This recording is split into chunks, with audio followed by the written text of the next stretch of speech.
I got this comment on Instagram. Ashley from Ash's Magic Life asked, does having a good prosthetic affect how mobile you'll be in the long term? The simple answer to this question is yes, but the reasoning behind it might not be what you think. In today's video, I'm going to talk you through how having a good quality prosthetic really makes a difference in your long-term mobility. So as I finish putting my prosthetic on here, let me introduce myself. Hi, my name is Jessica Jordan, also known as the Rolling Explorer, and welcome to my YouTube channel. I've gotten a new prosthetic every year for the last 3 years. Because I was born with my disability, I've had dozens of prosthetics throughout my life. Now, in my non-professional opinion, I think there are 3 things that make a prosthetic not only usable, but also helpful in supporting someone long-term with their mobility as an amputee. Characteristic number 1, the thing has got to fit. There is a reason that I have had 3 different prosthetics in 3 years. It has not fit, y'all. I have lost a lot of weight over the course of 3 years. But at the same time, you don't have to lose a lot of weight for a prosthetic to not fit you well. In fact, between my previous prosthetic and the one currently on my body, I'd only lost 5 pounds. 5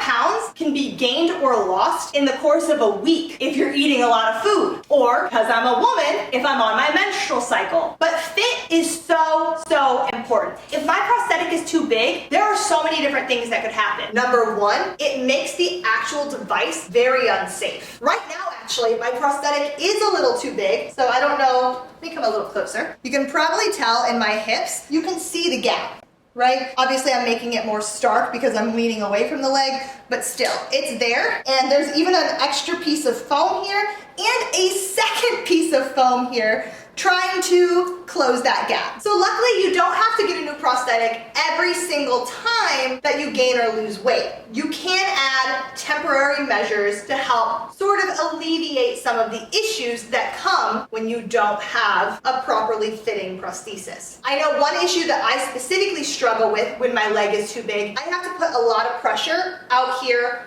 on this specific side of the prosthesis. So I have these muscles literally diving in to that space, and when it's too big and there's that gap there, it's like I have to overcompensate. I have to overextend, and it feels like I'm unsupported. I like hobble more, which is not good for long-term mobility. Characteristic number 2 is overall construction of the prosthesis. Is everything screwed in correctly? Is everything at the right angle? Is everything at the right height? I can feel every single one of these discrepancies so drastically, even with just the tiniest of little changes. When I was growing up, one of the biggest issues my prosthetist had was making sure that my prosthetic was at the right height. I can't tell you how many trips I made up to Chicago so this guy could raise the prosthesis by half a centimeter. That is truly how much height matters. Angles matter. These measurements matter. If things are misaligned, it can cause distress in other areas of the body as you try to overcompensate. For example, I know one thing that my physical therapist yells at me for all the time is that when I walk, I raise up onto the ball of my foot, and therefore am constantly, basically, doing calf raises. And she worries for my ankle joint over time because it's an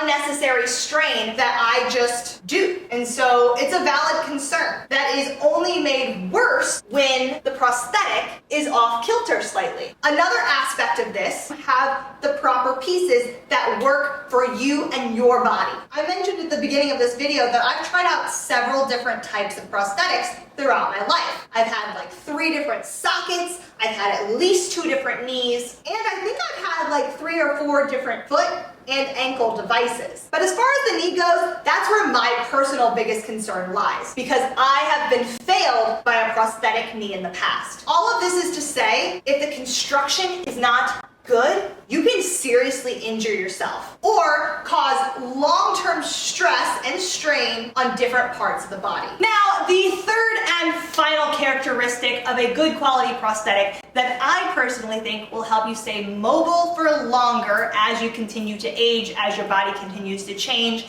and ultimately as you become more disabled, is probably a bit controversial. So I'll be honest with you guys, my mobility isn't just based on the fit and the construction of this. It's also based on the comfort of the prosthetic. Comfort is huge. If your prosthetic is pinching you, if it doesn't feel right, if it's rubbing you in the wrong way, if it's too tight, if it's too loose, which I know goes into fit, but like it all comes back together. You don't feel safe wearing it. If you don't feel confident wearing it, if you think it looks funny, all of these things can affect how you walk. For example, my residual limb is obviously really short. It's above the knee, meaning that the prosthetic, unfortunately, has to come higher up into the groin area, which is sensitive and doesn't feel very good when it's being pinched and prodded and poked and all of the things. Sometimes I walk incorrectly because the leg is just uncomfortable. And is that a problem with the construction?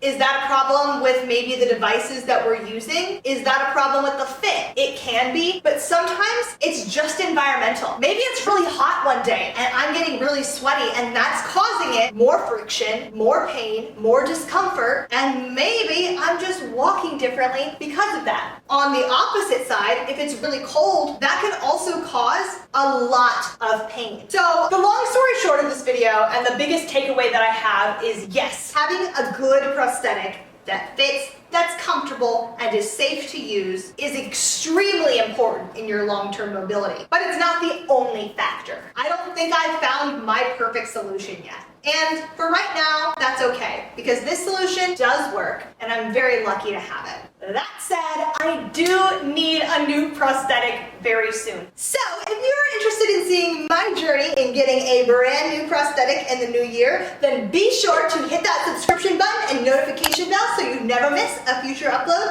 And be sure to let me know in the comments if you have any other questions that you want me to answer about life as an amputee. And I'll see you next time. Bye!